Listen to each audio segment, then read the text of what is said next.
cha Wafilipi sura ya 2 mstari kuanzia mstari wa 5, Biblia inasema iweni na nia hiyo hiyo ndani yenu ambayo ilikuwamo pia ndani ya Kristo. Biblia inavyosema kuweni na nia hiyo hiyo ambayo ilikuwemo pia ndani ya Kristo, inabidi tujue nia ya Kristo ilikuwa ni ipi.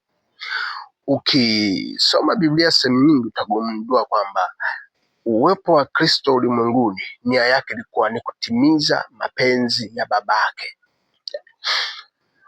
na kuimaliza kazi yote aliyomtuma kwa uwepo wake ulimwenguni.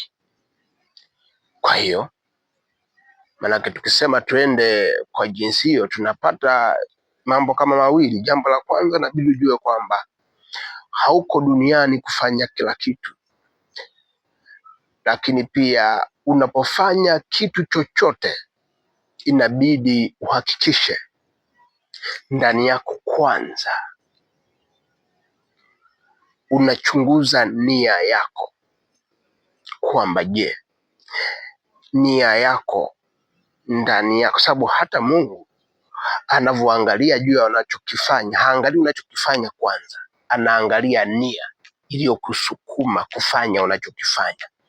Ndipo ambapo inafanya kukubali au kukataa. Ile kwamba umefanya kitu chema lakini ni kwa nia isiyo njema, ama kwa nia isiyo sawasawa na vipaumbele vya Mungu kwa saa hiyo, manake unakuwa umefanya kitu bure ambacho kitakuwa hakina manufaa kwako na hakiwezi kukuletea wewe matokeo mazuri, au hakika kufanya ukubalike na Mungu. Ndio maana watu wengi sana hufanya vitu vingi ambavyo wanadhani ni vitu ambavyo ni vya kimungu, lakini kinachofanya kitu hicho kiwe na cha kimungu si kwa sababu watu hufanya vitu hivyo walio wa Mungu, no. Ila ni kwamba je, wewe Mungu anataka ufanye kitu hicho? Haleluya. Kwa lazima zingatie vitu hivyo ili kutenda kwako usijisumbue wala usipoteze muda wako kwenye vitu nafanya. Ukizingatia juu ya nia ya katika jambo unalolifanya, manake tafsiri yake ni kwamba